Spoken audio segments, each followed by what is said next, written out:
Hi everyone, welcome to Jules Reads. I'm Jules. In this video I'm going to talk about the books I read in January and also some movies and TV that I watched in January of 2025. I read 8 books in January and 3 of those were on audio, I believe, and probably my least favorite of those, and I'm sorry to say this, was the Betty White book. It is called If You Ask Me, and it's kind of biographical, but it's more like just vignettes into her everyday life. It was sweet and charming, but there's just not a lot of substance to it. But Betty White does narrate it on the audio, which was so fun to listen to. I love her, but it just, I don't know, it was okay. But if you need a palate cleanser, that's probably a good one to go to. Another one I did on audio is The Rose Code by, I think it's Kate Quinn, and I liked it. It was okay. Nothing memorable for me, but that's probably because I did it on audio. And this is about women so this does take place in World War II, and it's about 3 women at Bletchley Circle who are decoders. And there's some other things that are going on. If you've ever watched the movie Imitation Game, it's that same area and same thing what they're doing. And I did enjoy it, and I love historical fiction, but I didn't love it. And I think I gave it 4 stars, but I think I might drop that down to 3. Anyway, let's move on. Another one I did on audio was Dungeon Crawler Carl. I think that's what it's called. I'll post something here. This was a great time. Another palate cleanser, but more fun and more entertaining in my opinion. So this is about Carl and his cat, Donut. And basically he goes outside in the middle. This is the first couple pages in the first chapter, so this is not a spoiler, but he goes outside. His cat escaped in the middle of the night, so he's going out to grab his cat. He looks at his neighbor who's yelling at him, and smush, the apartment complex smashes to the ground, and so does everything. Even if you're in a car, it smashes. So the only people that survive are the people that are outside with nothing above them. And then it opens up like this portal into this world, this alien world, where they want basically the survivors to play real life type scenarios. It's almost like a video game, and go through these different levels to entertain the aliens. If you liked the book Ready Player One, I think you would really enjoy this book.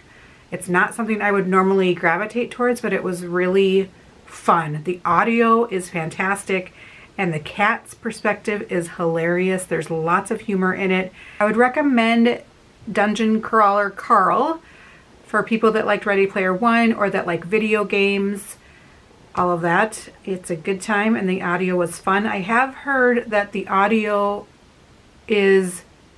makes parts that might be a little sadder. If you're reading it, it makes it seem like it's a joke.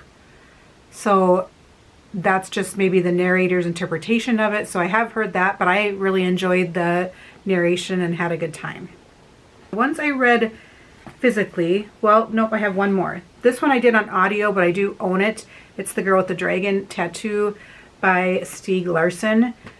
And this one I read many years ago, right when the series was coming out, and then I watched the Swedish TV show, and then the American one came out, the TV, or movie, I should say. But this is a good time. It's about a journalist who is hired by this really wealthy family in Sweden. He is Swedish as well, and is hired to find out what happened to his niece many, many years ago. And there's some really dark stuff in here. And then he meets the girl with the dragon tattoo, which she is like a hacker, computer whiz type person, and a really interesting character. And it's about their relationship, but also about his researching and solving this case, which was really fun. So So if you like a good mystery like this, but there is some really dark stuff and some triggers, so definitely check trigger warnings for this one. All right, this one I read physically, no audio. The next 4 are just physical ones. The Rachel Incident by Carolyn O'Donoghue. And if you asked me to write a report on this book, I couldn't. I don't remember a lot about it. It wasn't very memorable for me. I gave it 3 stars, and it's about her in college, Rachel, and then she's kind of in love with her professor, but then her professor is having an affair with somebody else, and I can't say who that person is because that would give away basically the whole book. But I just found it kind of boring. The writing was okay. I don't know. I don't even have a lot to say about it. We're just going to move on. All right. The next one is Darcy Coates' Voices in the Snow. I've never read Darcy Coates before, and I love horror. I love thrillers. This is definitely a horror, and I think I gave this 3.5 stars. So it's about a woman, Claire, who wakes up after a car accident, or she thinks was a car accident, and this man is going to help her into his mansion basically, but she doesn't know if she can trust him or not. And it's about their relationship, and for most of the book you're questioning whether you can trust him or not. And then you don't really know why she ended up in this car accident, and also they're cut off from the rest of the world. There's no communication. All of the communications are down because of a snowstorm, and there's more to that. I can't really tell you too much.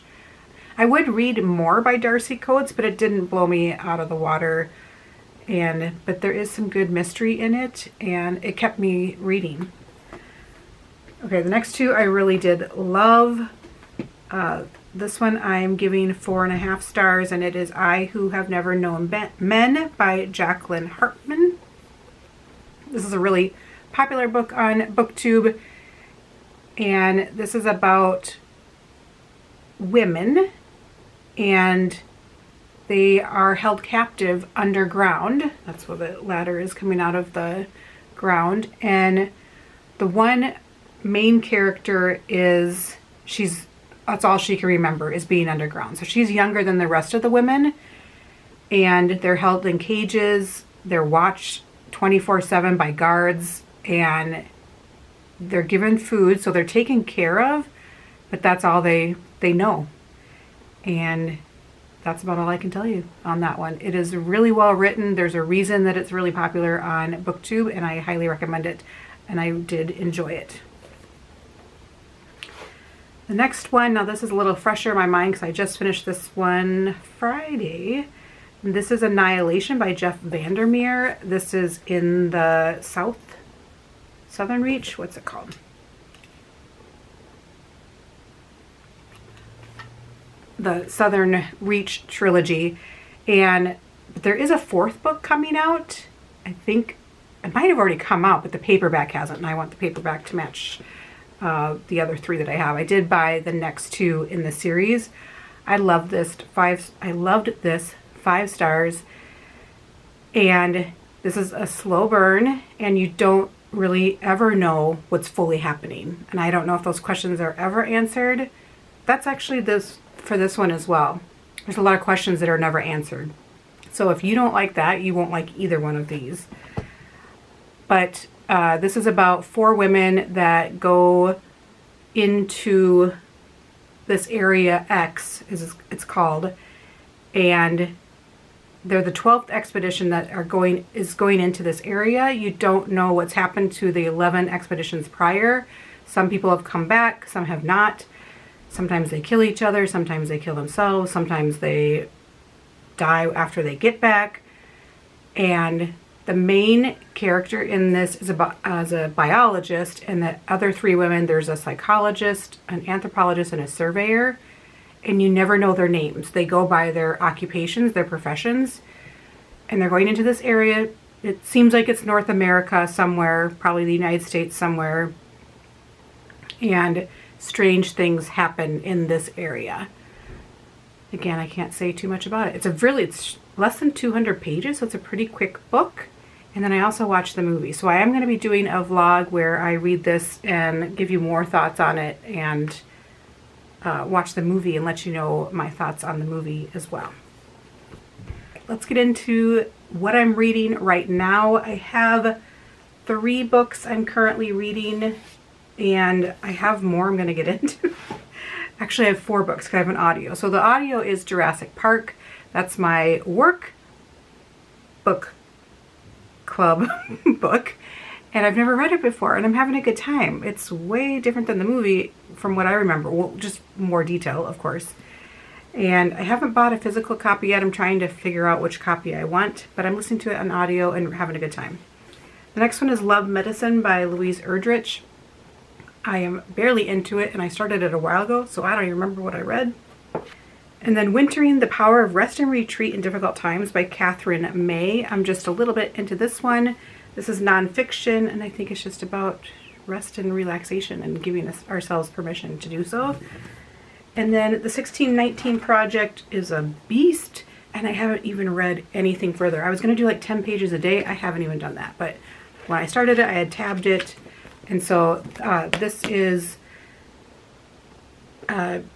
journalist with the New York Times. It's her project, but there are many different journalists and authors that contribute to this, so it's full of different essays. There's some poems. I feel like that format works for me with this dense of a subject matter. So it is about the enslaved in 1619 and how that all happened. And yeah, so those are the books I'm currently reading. Let's get into movies and TV. One we're watching the most is Peaky Blinders, and I'm watching this with my husband. I have tried this before to watch it on my own, and I don't pay attention. And so I thought, well, let's see if my husband wants to watch it, because then I know I'll pay attention, because I don't like to be on my phone if we're watching something together.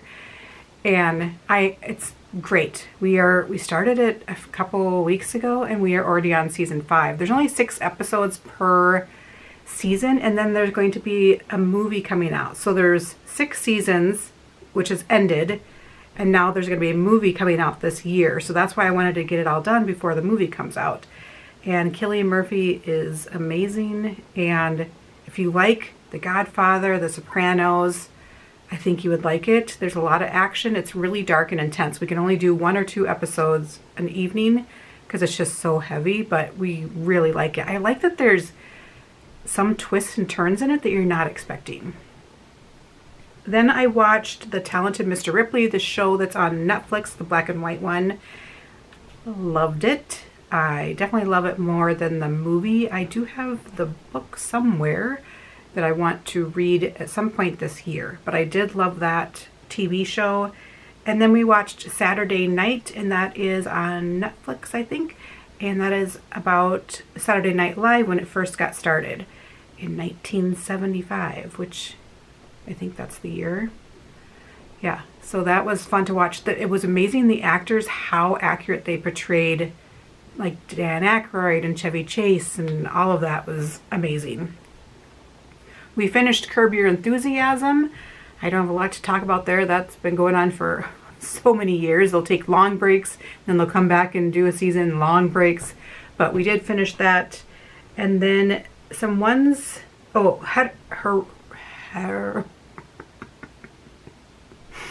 Heretic? I'm not sure if I'm saying that correctly, and I feel stupid. But that is with Hugh Grant. I watched that movie, and that is creepy AF, but really good. And if you like horror, I think you would like it. It is about 2 girls who come to his door. They're with the Church of Latter-day Saints, and he's asking them to come in. They're like, no, we can't come in without a woman present, or without somebody else present. I think they have to have a woman present. And he's like, oh, my wife's inside. And so things ensue from there. There's a lot of talk about religion in it, so if that's sensitive for you, I wouldn't watch it. But I really liked it, especially the first, 75%. The last part gets a little wonky, but I did enjoy it. And then one that we just loved is The Real Pain.